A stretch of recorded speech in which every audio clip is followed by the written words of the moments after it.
What if I told you that the WNBA's Dallas Wings have just broken every HR rule from every, well, not every HR rule, but a big rule from every HR department of every major corporation in America?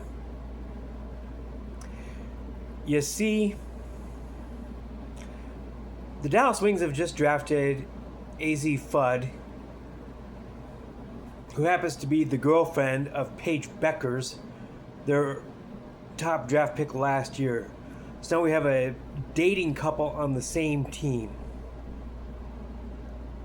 We have never seen this on any professional sports team in history, let alone any major corporation. This type of a relationship in any major corporation, including the one that just let me go, this would violate every rule in the book. And yet, here is this team, and here's the WNBA celebrating this as some kind of golden love story. From a strictly basketball standpoint, I don't think Fudd had any business being the number one overall pick.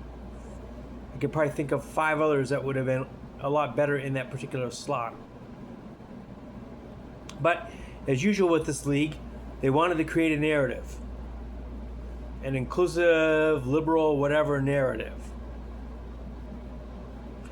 Now, had this happened as a result of meritocracy, which is what most professional sports do, if this had happened within the realm of meritocracy, and if Fudd had been a good enough player to legitimately be Becker, the number one overall pick, and join Bueckers on the Dallas squad, that's a different story. But I don't think her career at UConn, University of Connecticut, shows that she merited this on basis of basketball skill.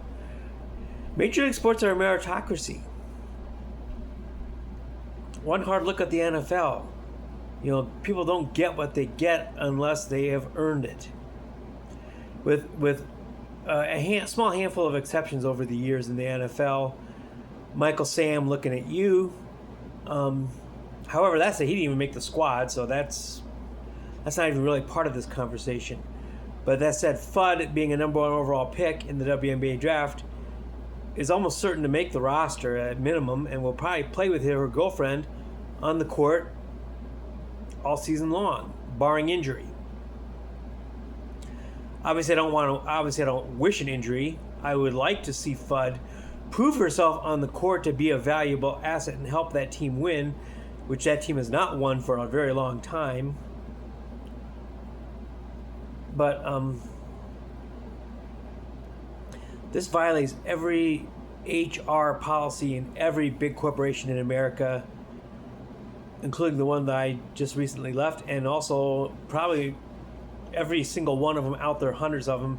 I would have to say that probably the entire Fortune 500 has this sort of policy in place where dating relationships are, especially direct equals or direct workers, in this case reporting to the same coach and coaching staff,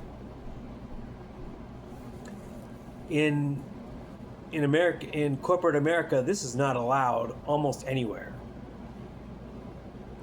And yet here we are with the WNBA trying to be taken seriously, and with players that want to be taken seriously, we have this going on.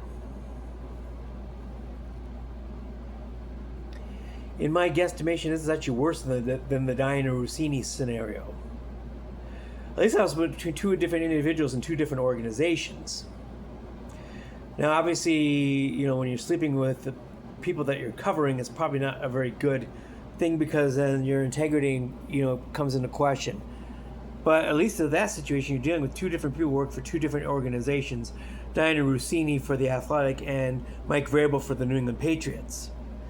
This whole thing with Fudd and Bueckers is, 2 players on the same team, playing for the same coaches, playing for the same coaching staff, being paid by the same organization.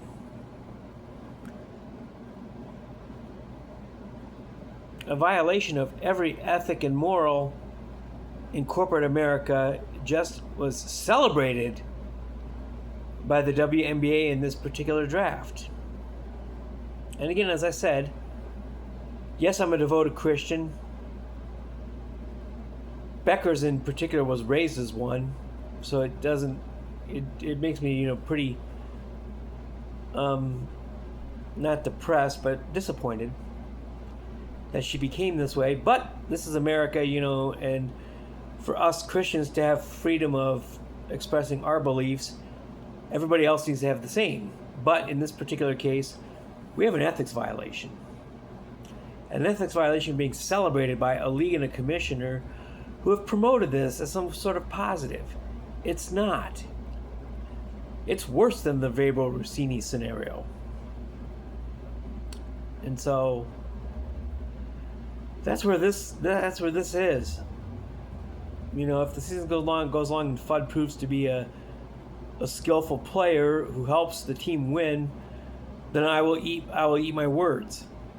But I don't think, given the past track records of both players, that this is necessarily going to happen. I don't think any scouting team would have predicted that either. So anywho, that's it for Thursday night here. Friday Junior, we'll see you all tomorrow, and I'll have a different subject here for you guys. I'm just being basically a conscience stream at this point while I continue to write my books, and eventually those will be brought to the channel, but I'm going to probably submit the manuscript for Stop Simping and Start Winning tomorrow, what I have at the present, and see what they happen to think of what is presently there. The book might be good enough as it is, 40, 50 pages. A small book. I've never intended this to be a novel. But I'll get that through tomorrow, and we'll see what happens. But anyhow, we will see you all tomorrow night. Peace out, homies.